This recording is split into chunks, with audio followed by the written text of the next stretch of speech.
नैनीताल का एक प्रमुख पर्यटन स्थल, एक पिकनिक स्पॉट टिफ़िन टॉप, जिसके बारे में कभी लोग, खासकर अंग्रेज़ों के ज़माने में, लोग अपना टिफ़िन लेकर के यहाँ पहुँचते थे, ऐसा कहा जाता है। और उसके बाद ही इस स्थान का नाम टिफ़िन टॉप पड़ा। और इसका जो मुख्य आकर्षण था, डॉर्थी सीट, जहाँ से पूरे नैनीताल का एक बर्ड आई व्यू, एक अलग कोण से, जो नैनीताल का पश्चिमी पूर्वी दिशा की ओर जो पहाड़ी है, शेर का डांडा से लेकर के नैना पीक तक, उसका पूरा दृश्य नैनी झील के साथ और साथ में हिमालय पर्वत की श्रृंखलाओं के साथ दिखाई देता था, वो आज ध्वस्त हो गया। बीती रात्रि करीब 11 बजे के आसपास, कहना चाहिए कि 6 अगस्त की रात्रि।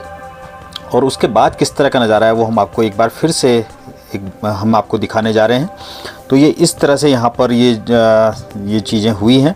और इस वीडियो को आखिर तक देखिएगा तो उसके बाद आपको पता चलेगा कि अभी भी यहाँ, इसके ध्वस्त होने के बाद भी, यहाँ से अभी बहुत सुंदर नज़ारा देखा जा रहा है, जिससे ये उम्मीद बनती है कि यहाँ फिर भी इस घटना के बाद भी, इस भूस्खलन के बाद भी यहाँ जो सैलानी हैं, जो प्रकृति के प्रेमी हैं, वो अभी भी आते रहेंगे।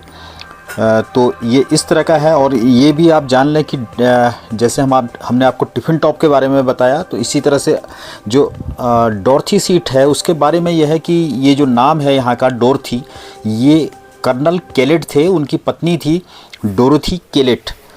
और ये जो डोरोथी केलेट थी, ये बड़ी एक तरह से पेंटर थी, बहुत अच्छी चित्रकारी करती थी। और उनके नाम से उनको सेप्टिसीमिया हो गया था, जहाज़ से वो जब इंग्लैंड जा रही थी तो उनके निधन हो गया था। उनकी याद में इनके पति ने इस जगह को यहाँ पर एक व्यू पॉइंट बनाया था।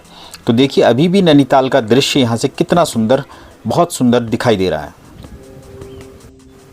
इसके साथ ही उम्मीद करनी होगी कि नैनीताल का यह प्रमुख पर्यटन स्थल फिर से एक बार पुराने स्वरूप में किसी तरह से लौट करके आएगा। प्रशासन ने अब तक तो यहाँ इसके संरक्षण पर जिस तरह के कार्य उम्मीद थी, अपेक्षा थी, उस तरह के तो किए नहीं, लेकिन अब किसी तरह से ये स्थान फिर से रहेगा, क्योंकि इस स्थान के साथ में बहुत सारे लोगों का रोज़गार और ये सब कुछ चीज़ें भी जुड़ी हुई हैं। यहाँ से जो सैलानी हैं, जो लोग यहाँ आते हैं, उन लोगों की भी यादें यहाँ से जुड़ी हुई हैं। इसलिए इस स्थान को फिर से किसी भी तरह से इसको पुनर्स्थापित किया जाएगा, ताकि जो लोगों का रोज़गार है और लोगों की जो यादें हैं, लोगों का इस स्थान से जुड़ाव है, वो हमेशा के लिए आगे भी बना रहे।